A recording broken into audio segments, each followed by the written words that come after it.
Welcome back once again, my dear. I am here Sanjeev Kadyan, and we are going to discuss what is the exact use in English. First of all, we will discuss here about tenses. Let's start our topic.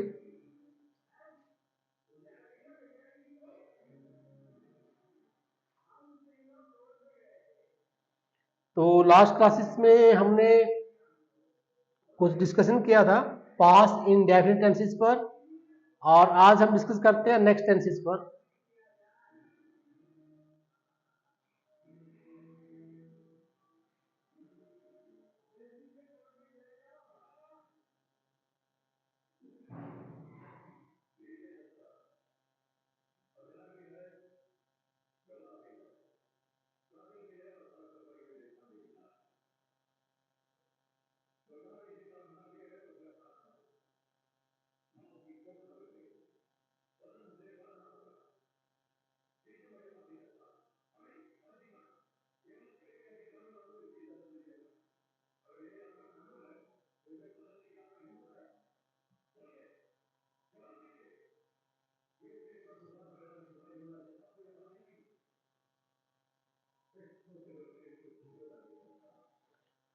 तो यहां पर हम discuss करेंगे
तो simple forms हम discuss करते हैं। सबसे पहले सिंपल प्रेजेंट टेंस, जिसमें आप यूज करते हैं फर्स्ट फॉर्म प्लस एस और एस।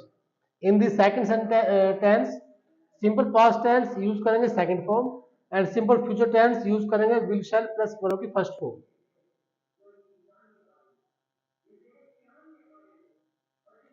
तो प्रोग्रेसिव फॉर्म के अंदर हम डिस्कस करेंगे present continuous tense, past continuous and future continuous tense. Present continuous tense के अंदर यूज करते हैं is am are plus first form plus ING, and past continuous में यूज किया जाएगा was were plus first form plus ING, and last tense is future continuous, जिसमें आप use करेंगे will shall plus be plus first form plus ING. तो ये आपका simple सा कंसेप्ट रहेगा। एक बार आप देख लेते हैं परफेक्ट टेंस भी। परफेक्ट टेंस में क्या यूज होगा? प्रेजेंट परफेक्ट टेंस, जिसमें यूज करेंगे has have plus third form, and past perfect tense जिसमें यूज करेंगे had plus third form, and future perfect tense जिसमें आप देखने वाले हैं will shall plus have plus third form. ये रहेगा कंसेप्ट परफेक्ट टेंसेस का। Last tense is perfect continuous tense, जिसमें आप यूज करेंगे has have plus has have plus been plus first form plus ING plus since form, and past perfect continuous tense में use किया जाएगा had been plus first form plus ING, and last tense will be future perfect continuous, जिसमें आप use करते हो will shall have been plus first form plus ING. तो ये रहेगा आपका आपका रहेगा परफेक्ट यानी कि ऑल टेंसेस का कंसेप्ट, सिंपल सा concept. After that we will discuss next point, how to use in sentences exact tense. कैसे आइडेंटिफाई करें कि सेंटेंस के अंदर इस टेंस का यूज होगा। फॉर एग्जांपल, बुद्धू बुद्धू टुक एम्ब्रेज, इसका मतलब हो गया appeared hurt at what is I said. देखो यहां पर एक वर्ड यूज किया गया है एम्ब्रेज। एम्ब्रेज का मतलब होता है अपीयर्ड हर्ट। जब आप कभी भी हर्ट होते हो तो उसके लिए यूज किया जाएगा एम्ब्रेज। तो हम कहेंगे बुद्धू took umbrage at what I said, जो कुछ मैंने कहा उस पर बुद्धू क्या हो गया? हर्ट हो गया। तो यहां पर क्या यूज हुआ? सेकंड फॉर्म टुक। टुक यानी कि second form, appear mean second form, यानी कि सिंपल पास्ट टेंस यूज हुआ है। इसका मतलब ये हुआ कि यहाँ पर डिस्कशन हुआ था सिंपल पास्ट टेंस के बारे में, पास्ट इंसिडेंट के बारे में। तो जब भी आपको कभी पास्ट इंसिडेंट यूज करनी है तो आपको यूज करना पड़ेगा सिंपल पास्ट टेंस यानी कि सेकंड फॉर्म।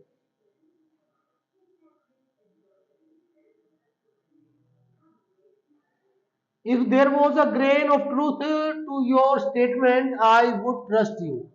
इसने कहा कि अगर तुम्हारी स्टेटमेंट के अंदर तनिक भी, एक दाना भी, एक एक एक अन्न का एक दाना भी सच है, सच्चाई है, तनिक भी सच्चाई है, तो मैं तुम पर विश्वास करूंगा।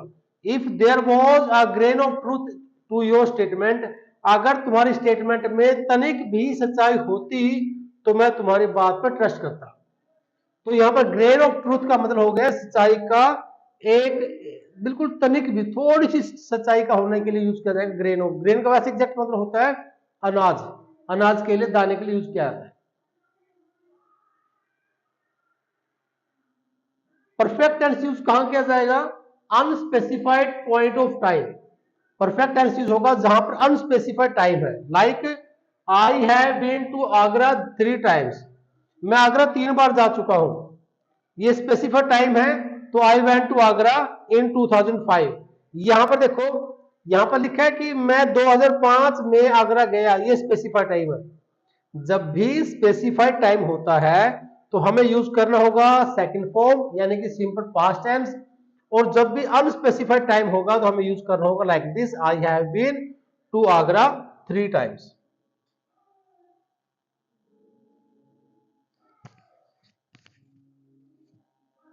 Next, for action that has recently happened. कोई ऐसा एक्शन जो अभी भी हुआ है, like do you want to go to restaurant with me, क्या तुम मेरे साथ रेस्टोरेंट जाना चाहते हो? तो आंसर आया आई जस्ट गोन देयर, मैं अभी भी वहां गया हूं। तो जब भी आप अभी भी गए हो, कोई काम रिसेंटली हुआ है, तो आपको लिखना पड़ेगा परफेक्ट टेंस, आपको यूज करना होगा perfect tense.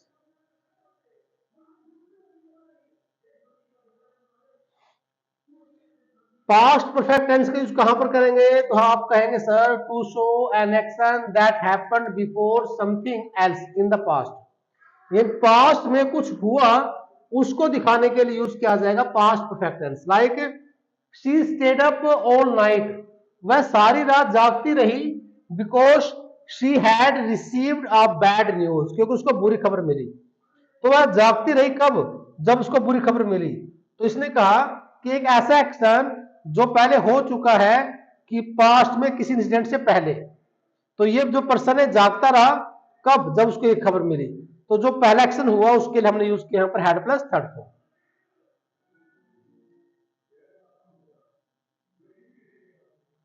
In the next sentence you can see they lost many of the games because they had not practiced enough. उन्होंने गेम खो दिए, यानी कि उन्होंने वे गेम हार चुके थे क्योंकि उन्होंने प्रैक्टिस नहीं की। उन लोगों ने पहले कोई काम नहीं किया, तो ये काम बाद में हुआ, ये काम पहले हुआ। तो जो काम पहले हुआ पास्ट के अंदर, उसके अंदर हमने यूज किया हैड प्लस थर्ड फॉर्म।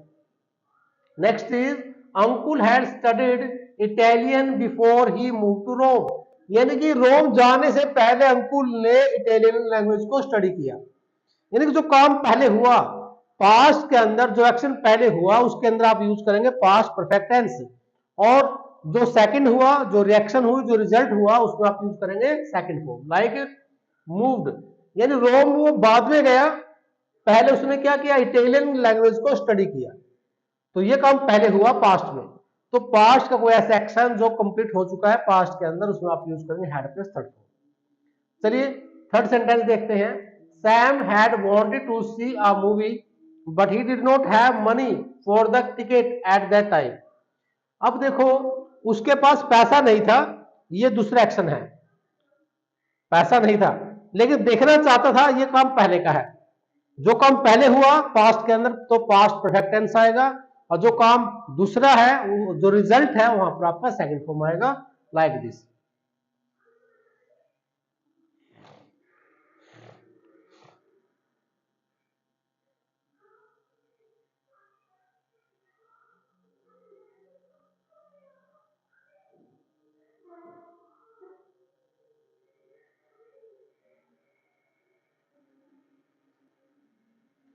तो वही आप देख सकते हो, सैम मूवी देखना चाहता था, ये उसका पहला एक्शन था, लेकिन उसके पास पैसा नहीं था। ये दूसरी सोच, उसने देखा बाद में, चेक किया कि मेरे पास पैसा नहीं था। तो ये जो काम पास्ट में हुआ, पहला एक्शन, तो फर्स्ट एक्शन के लिए यूज किया जाएगा हैड प्लस थर्ड फॉर्म, यानी कि पास्ट परफेक्ट टेंस। चलिए नेक्स्ट एग्जांपल में देख लेते हैं।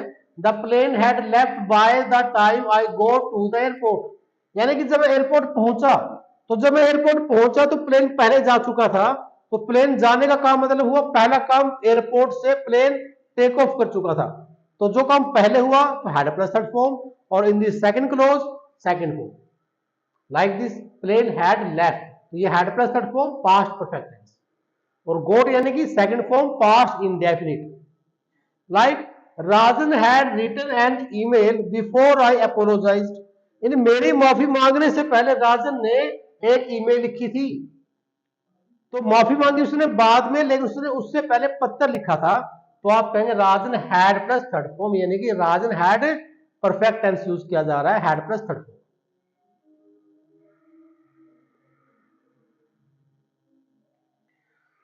नेक्स्ट सेंटेंस में देखो, फ्यूचर परफेक्ट टेंस कह रहा है भाई, कहां यूज होगा? तो रूल ये है, it is use to explain an activity that will be completed by a certain time in future, यानी किसी सर्टेन टाइम में फ्यूचर के अंदर कंप्लीट हो जाएगी। Like the parade will have ended by the time Sam gets out of the bed, जब तक Sam उठेगा तब तक परेड हो चुकी होगी। यानी कि फ्यूचर में कोई काम टाइम है, उससे पहले कोई काम कंप्लीट हो जाएगा, उसमें यूज किया जाएगा फ्यूचर परफेक्ट। तो आपने यहां पर देखा, जो परेड है वो कंप्लीट हो जाएगी, खत्म हो जाएगी, कब तक?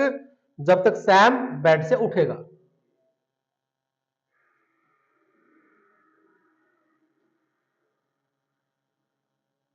Next, we will not have eaten breakfast before we get to the airport tomorrow morning, जब तक कल सुबह तक हम एयरपोर्ट नहीं पहुंचेंगे तब तक हम कोई खाना नाश्ता नहीं करेंगे। तो ये काम पहला होगा या फिर ये काम पहला होगा? देखो, ये काम पहले होगा जब तक ये काम दूसरा नहीं होगा। तो इसने कहा भी हम खाना नहीं खाएंगे तब तक जब तक हम पहुंचेंगे नहीं। तो इट मीन इस एक्शन के लिए यूज किया जाएगा will have plus third form, यानी कि फ्यूचर परफेक्ट टेंस।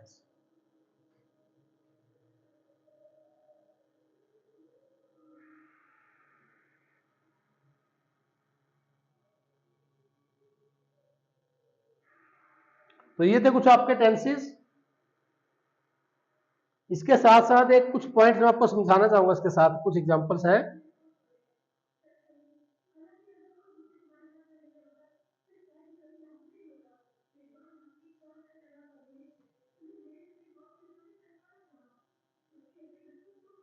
जैसे ही सेंटेंस में देखो आप,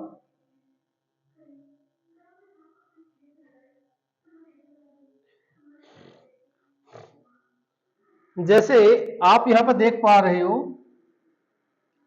प्रेजेंट इंडेफिनिट टेंस का यूज हुआ है। अगर हम यहां पर प्रेजेंट इंडेफिनिट टेंस का यूज करते हैं तो इसका मीनिंग ये हुआ कि सेकंड क्लोज के अंदर मुझे फ्यूचर का यूज करना पड़ेगा। अब कौन सा फ्यूचर यूज करना होगा ये मुझे पता नहीं है, लेकिन सेंटेंस में देखेंगे तो यहां लिखा है बाय द टाइम। तो बाय द टाइम का मतलब है कि मुझे यहां पर परफेक्ट यूज करना पड़ेगा। जब भी बाय द टाइम आए तो समझ लेना वहां पर परफेक्ट टेंस आएगा। कौन सा परफेक्ट आएगा? डिपेंड करेगा कंडीशन पर। तो इसलिए पूरा टेंस बन जाएगा फ्यूचर परफेक्ट टेंस। जैसे यहां पर आप देख पा रहे हो, तो विल सेल फ्यूचर है, have plus third form perfect tense है। अगर ये सेंटेंस कुछ ऐसे होता, ये सेंटेंस कुछ ऐसे होता कि यहां गेट्स की बजाय होता पास्ट फॉर्म, गोट आउट। अगर ये होता तो मुझे लिखना पड़ता the parade had the parade had ended by the time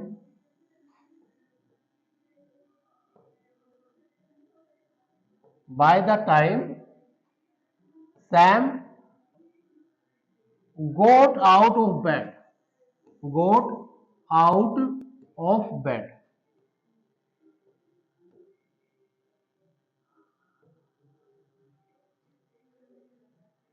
goat second form, ये है पास्ट, तो ये पास्ट टू पास्ट यूज होगा और प्रेजेंट टू फ्यूचर यूज होगा। ये बिल्कुल शॉर्ट ट्रिक मैं बता रहा हूं, जब भी एक क्लोज में प्रेजेंट दिया जाएगा तो सामने आपके फ्यूचर यूज होगा, और अगर एक साइड पास्ट होगा तो सामने आपका यूज होगा past, past perfect, past to past और प्रेजेंट टू फ्यूचर। तो इसलिए अगर यहां गोट यूज हुआ है तो यहां पर हैड प्लस थर्ड फॉर्म, और यहां पर अगर प्रेजेंट यूज हुआ है तो यहां पर future, future plus have plus third form. जैसे इस नेक्स्ट एग्जांपल में देखो, जैसे यहां पर देखो आप, इसमें भी यही दिया गया है, चेक करो, इसमें दो क्लोज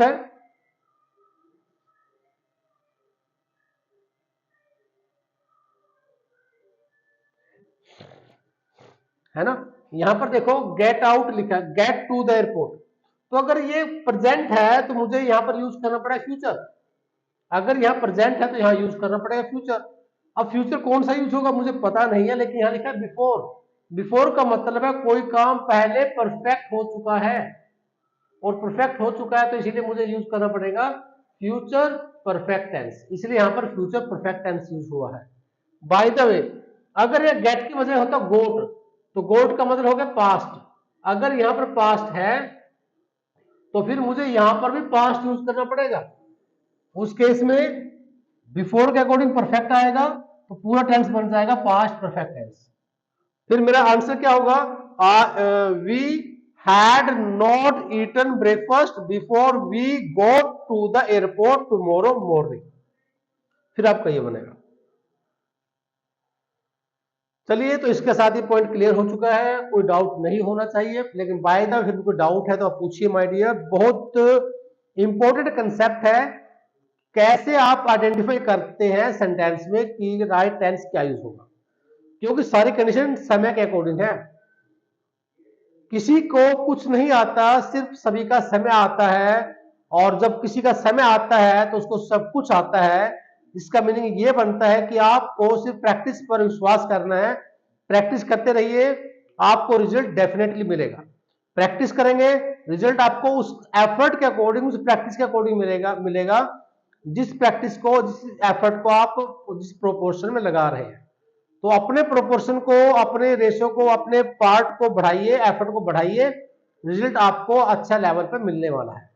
चलिए, meet you in the next class, till then bye bye, but don't forget to share and subscribe the video.